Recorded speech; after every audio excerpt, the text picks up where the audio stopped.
ゲームの開発中に作られたけども、日の目を見ることのなかったデータたち。ゲームを解析すると、そんな没データが消されずに残っていることがあります。ゲームによっては、印象が大きく変わってしまうようなものが残っていることも。今日は、そんな没データを私たちと一緒に覗いてみましょう。ことの葉姉妹の没データ散歩、クラッシュバンディクー。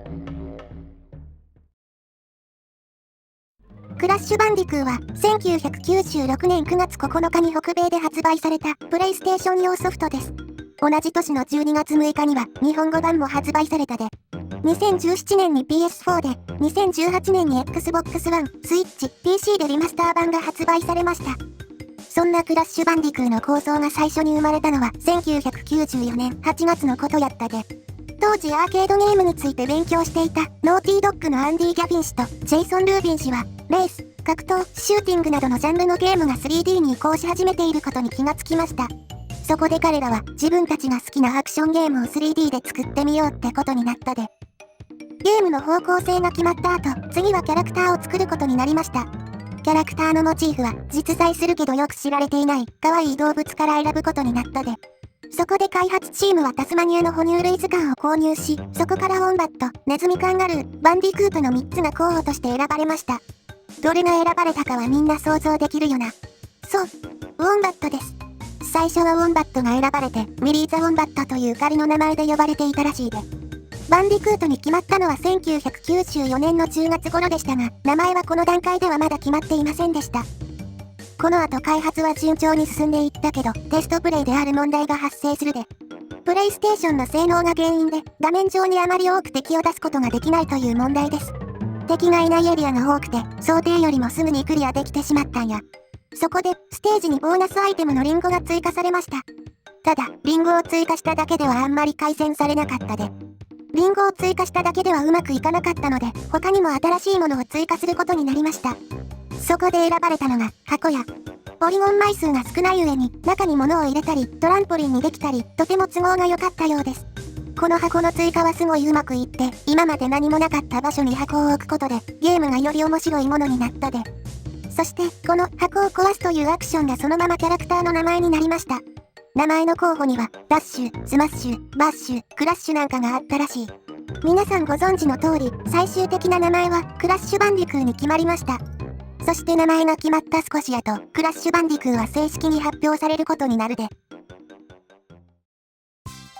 実際にゲームが発表されたのは、1996年の E3 でのことでした。残念なことに E3 で公開された映像は、今はほとんど残ってないみたいや。映像は残っていませんが、流出した開発中のロムが2つ残っています。片方は E3 の映像とほぼ同じバージョン、もう一つはそれよりも古いバージョンになっとるで。それらのロムの製品版と違う部分を実際に見てみましょう。一つ目は1996年4月8日のバージョンや。一番最初に目につく大きな違いは、ノーティードッグのロゴです。製品版だとアニメーションしとるけど、この段階ではまだ静止画やで。開発中の方はメーカーロゴだけではなく、いろいろな情報が書かれています。タイトル画面も製品版と全く違うものが使われとるで。まず一番最初に目につくのは背景でしょう。製品版ではクラッシュのアップなのに対して、このベータ版ではタイトル画面にクラッシュが出てこないで。次に、オプションを見てみましょう。このバージョンでは BGM は一切ないから、ミュージックボリュームを変更しても何の意味もないで。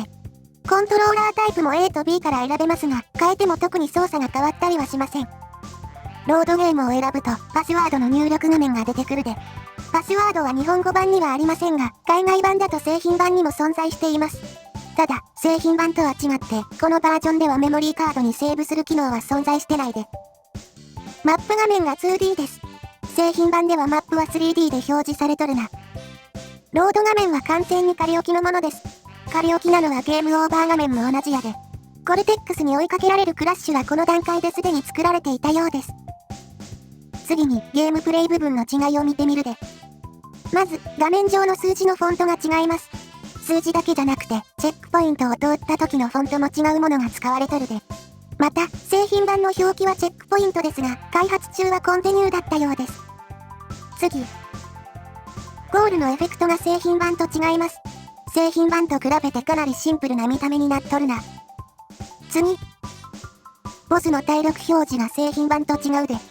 製品版では体力はゲージで表示されますが、開発中はドットで表示されていたようです。次。製品版では、ノーミスで全ての箱を壊してクリアするとダイヤが手に入りますが、この段階ではまだダイヤは存在していません。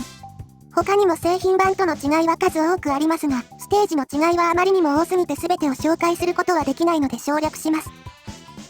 このバージョンには製品版からは削除されとるステージもいくつか残っとるで。順番に見てみましょう。最初はテストレベルや、雲と研究員といくつかの箱が配置されているだけのシンプルなステージです。左の山みたいな地形の上に乗ると、どういうわけかクラッシュが緑に光るようになるで。このステージは、プログラマーのアンディ・ギャビン氏が個人的にテストをするときに使っていたらしいです。ステージが小さいのはテストを素早くするためだったらしいで。次。洞窟のレベルやで。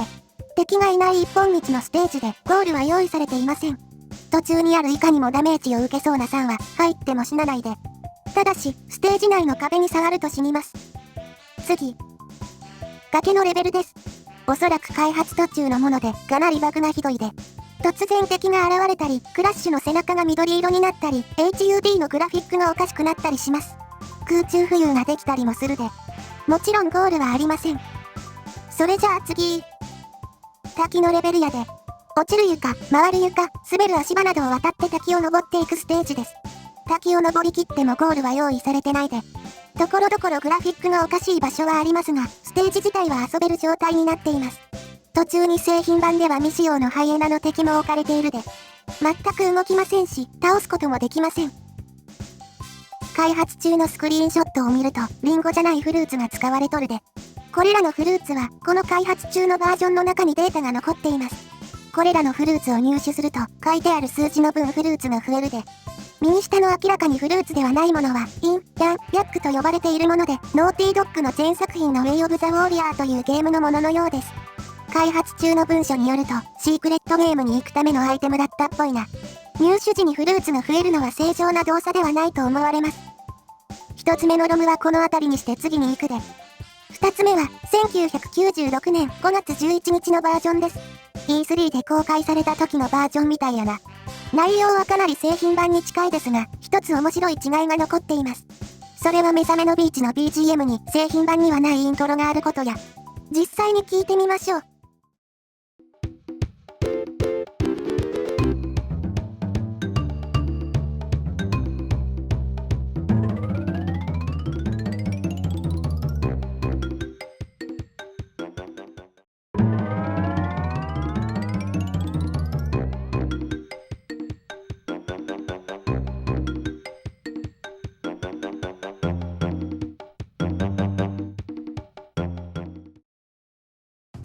ここからは製品版クラッシュバンディクーの没データを見てみましょう。まずは未使用オブジェクトから。未使用の番犬の敵です。機械化計画と機械化は進むのにステージ用のファイルの中に入っとるで。未完成なものらしく、アニメーションは1フレームしかないらしいです。次。覆いはステージ用に用意された未使用の障害物です。長い柵、短い柵、高い柵、さらに高い柵の4種類があるで。次。ローディング、プレススタートって書かれた画像やで。タイトル画面で実際にメモリ上に読み込まれているらしいですが、表示はされていません。次に、未使用の音を聞いてみるで。まずは効果音から、順番に聞いてみるで。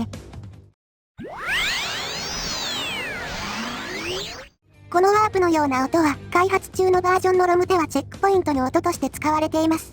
製品版では一切使われてないで。次。この音はピンストライプ専用に用意されている音です。倒した後ガラスの後ろの発電機が停止する時の音だと思われるで。技術的にはものすごく小さい音量で鳴っているらしいですが、聞き取るのはほぼ不可能です。次。未使用のブーメランの音やで。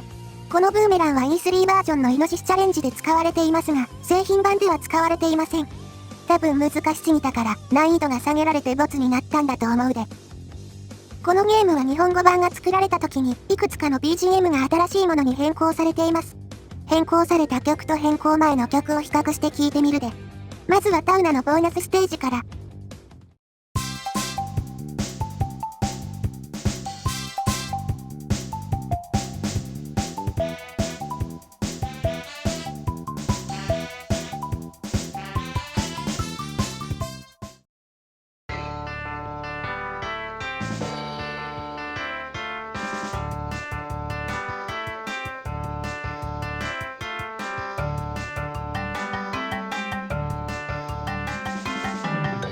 次はコアラコング戦の曲や。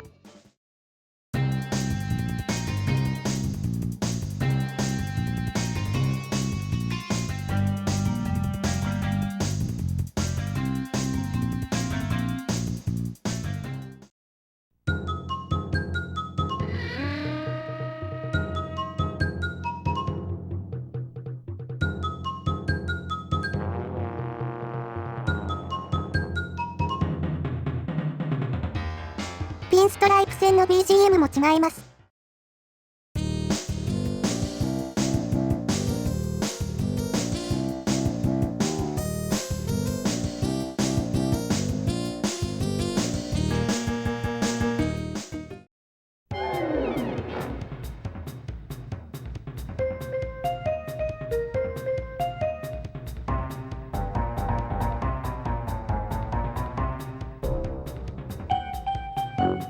次はブリオ戦の BGM を聞いてみるで。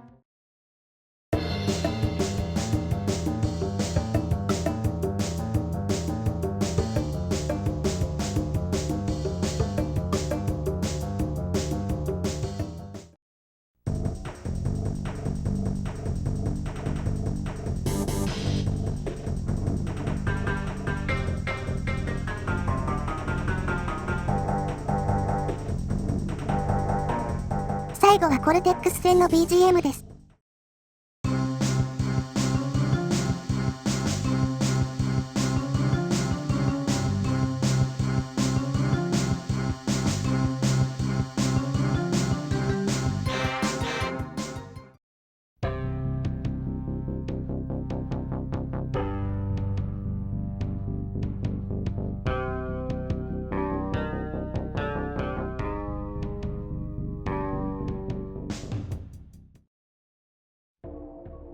このゲームには一つ有名な未使用ステージが残っとるで。日本語では嵐の城、英語ではストーミーアセントと呼ばれているステージです。このステージは最後まで完成していて、少しいじって読み込めば問題なく遊ぶことができるで。開発中のバージョンではコルテックス戦の前のステージとして使われていましたが、製品版ではデータだけが残っている没ステージになっています。リマスター版で DLC として配信されたから知っとる人は多いんやないかな。このステージがボツになった理由は、あまりにも長く、あまりにも難しすぎたからです。本当は簡単なステージに作り直して入れたかったけど、時間がなくてできなかったらしい。隠し要素か何かとしてゲームに入れたかったらしいですが、結局未使用となってしまったようです。最後に、ゲームのデータには入ってない、ある没要素を紹介するで。開発初期段階に作られた、未使用のオープニングとエンディングが存在しています。実際に見てみましょう。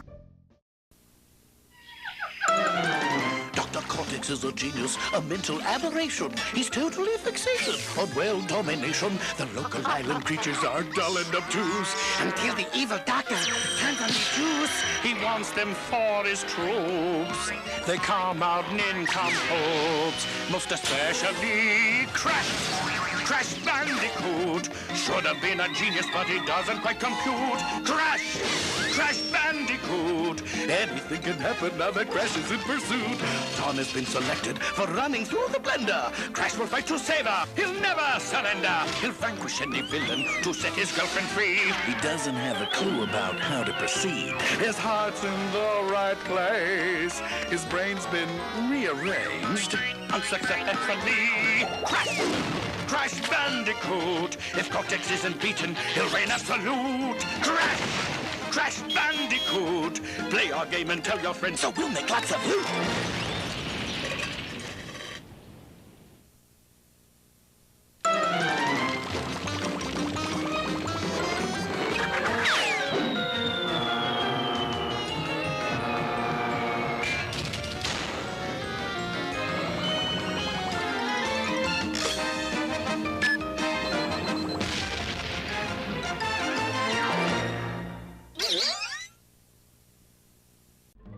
これらの映像はユニバーサルアニメーションによって作られたものらしいです。製品版に使われなかった理由としては 3D を押したかった当時のソニーと契約して発売をしたかららしいで、アニメーションは 3D を押すのに向かないと判断されたのでしょう。以上でクラッシュバンディクーの没データの紹介は終わりです。また次のゲームの没データ紹介で会いましょう。ご視聴ありがとうございました。バイバイ。